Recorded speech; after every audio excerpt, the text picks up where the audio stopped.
बड़ी खबर यूपी के अलीगढ़ से है, जहां साकार विश्व हरि भोले बाबा के सत्संग में भगदड़ के दौरान मरे लोगों के परिवारजनों से मिलने पहुंचे नगीना के सांसद चंद्रशेखर आजाद उर्फ रावण मृतकों के परिवारजनों से मिले और दी सद्भावना। अलीगढ़ के थाना अकराबाद क्षेत्र के अंतर्गत पिलखना गांव में पहुंचे आजाद समाज पार्टी के राष्ट्रीय अध्यक्ष नगीना सांसद चंद्रशेखर आजाद उत्तर प्रदेश के जनपद हाथरस में हुए बड़े हादसे में मृतकों के परिवार के लोगों से बातचीत की और उसके बाद सिकंदरा राव हाथरस की ओर रवाना हो गए।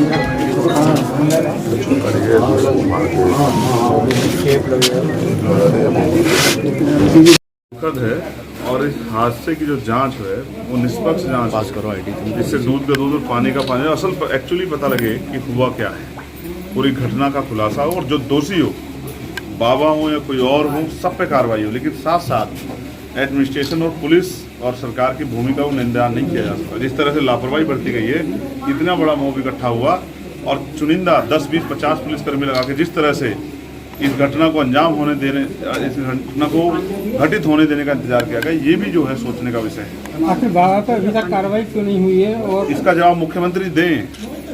आप क्या चाहते हैं? सरकार और पुलिस सब उनके अंदर है। 80,000 लोगों की परमिशन दी गई थी और इतने सारे लोग बचे हैं, तो इसमें किसकी जिम्मेदारी मानते हैं?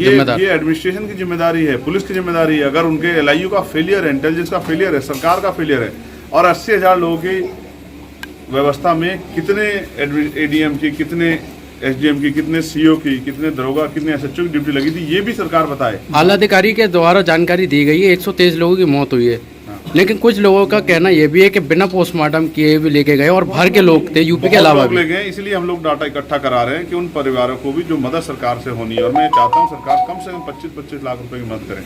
और मैं बाबा को भी ये संदेश के तौर पर कहना चाहता हूँ, अगर वो वास्तविकता में इन परिवारों को अपना परिवार मानते हैं और इनके अंदर इस बात की पीड़ा है, तो वो सामने आके कम से कम 1-1 करोड़ रुपए का मुआवजा इन परिवारों को अपनी तरफ से देने का काम करें। आप मृतक के परिवार के लोगों से वार्तालाप कर रहे हैं, क्या आश्वासन दे रहे हैं? क्या मैं इस मामले को पार्लियामेंट में जोर शोर से उठाऊंगा और सरकार से जवाब मांगूंगा और मैं कोशिश करूंगा कि यहाँ के DGP, यहाँ के प्रमुख सचिव, मुख्य सचिव और मुख्यमंत्री से भी अगर मुझे मिलना पड़ा और उनको याद दिलाना पड़ा कि उन्होंने जो शपथ ली थी कि वो जाति धर्म के आधार पर भेदभाव नहीं करेंगे, वो विधि अनुसार सबके साथ न्याय करेंगे, तो वो महसूस करें कि इन परिवारों को पैरों पे खड़ा होने के लिए आज उनसे मदद की जरूरत है, तो वो इसको निंदा ना करें। 2 लाख 4 लाख रुपए में कोई भला नहीं होता। बाबा के वकील द्वारा एक बयान दिया गया है कि जो वहाँ पर दुर्घटना हुई है उसमें जहरीली गैस का प्रयोग किया गया था, क्या करें? बाबा और बाबा का वकील जो है, ये सब जो है, जो न्यायिक आयोग बना है, जो कमेटी बनी है, उसके सामने रखें, लेकिन वो याद रखें कि इसमें उनका योगदान भी बराबर का है। मैं चाहता था कि थोड़ा सा माहौल अच्छा हो जाए, इसलिए अच्छा हो जाए कि जो परिवार दुख में है उनके परिवारों का जो आना जाना लगा रहता है, जो एक तरह का हमारे यहाँ संस्कार व्यवहार है, उससे वो लोग उबर जाएं। लेकिन ये सच में बहुत तकलीफदेह है और मैं आपको स्पष्ट रूप से कहना चाहता हूँ, मैंने उनसे पूछा कि वो क्यों जाते हैं वहाँ, तो वहाँ वो इसलिए जाते हैं क्योंकि उनको लगता है कि जो गरीबी है, बेबसी है, लाचारी है, बीमारी है और जो परेशानियां हैं उनके जीवन में, वो बाबा जी के आशीर्वाद से ठीक हो जाएं, इसलिए जाते हैं वो लोग। अगर उनको एक बार एहसास हो जाए कि ठीक नहीं होगी, उनकी जान जा सकती, तो कभी ना जाएं। मैंने उनको आज कहा है कि वो समझें, पढ़े लिखे लोगों को समझना पड़ेगा कि बाबा के पास जाने से नहीं, बाबा साहब अम्बेडकर के विचारों पे चलने से जिंदगी में बदलाव। और इस घर में आके मुझे एहसास हुआ कि ऐसा नहीं कि ये लोग आगे बढ़ने का प्रयास नहीं कर रहे, इस गरीबी बेरोजगारी की बेटियों को काटने का प्रयास नहीं कर रहे। ये बच्ची है हमारी छोटी बहन, तैयारी कर रही है कि मेरा छोटा भाई तैयारी कर रहा है, लेकिन इन्होंने पुलिस की भर्ती का पेपर भी दिया था, लेकिन वो पेपर ही लीक हो गया और उसके बाद चुनाव हुआ, अब तक सुध नहीं ली मुख्यमंत्री जी ने। कि भाई वो पेपर दोबारा करा दें तो बहुत सारे गरीबों के बच्चों को रोजगार मिल जाए। ये पढ़े लिखे नौजवान मेहनत कर रहे हैं, प्रयास कर रहे हैं कि इनको रोजगार मिल जाए, लेकिन कोई भर्ती नहीं आ रही है।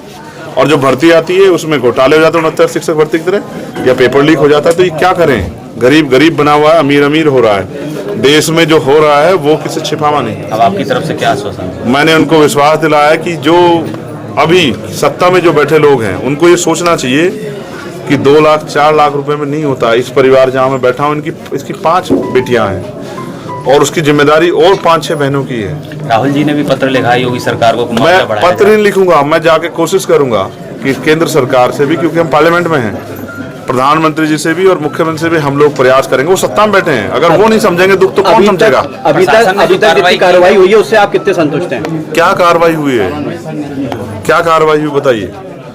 सबसे पहले तो सबसे ज्यादा जिम्मेदारी ये है कि जो परिवार टूट गए हैं उन परिवारों को पैरों पे खड़ा किया जाए। इसके लिए सबसे पहले उनको जो है ना एक उचित मुआवजे की व्यवस्था होनी चाहिए थी। और जो उस हालात में नहीं है, जिनके घर से जिस तरह की समस्या हो गई है कि कमाने वाला या जो, क्योंकि वो भी अपना घर चलाने के लिए मेहनत करती थी, उनके बारे में सरकार सोचे, उनके लिए व्यवस्था करे। जिन पे जमीन नहीं उनको जमीन दे, जिनके घर में और पेंशन की व्यवस्था करा सकते पेंशन की व्यवस्था कराए। उन परिवारों को अकेला ना छोड़े, ये सरकार की जिम्मेदारी। मैं तो कहता हूँ सरकार 25-25 लाख रुपए का मुआवजा इन परिवारों को दे। क्या लगता है बाबा पे भी FIR होनी चाहिए?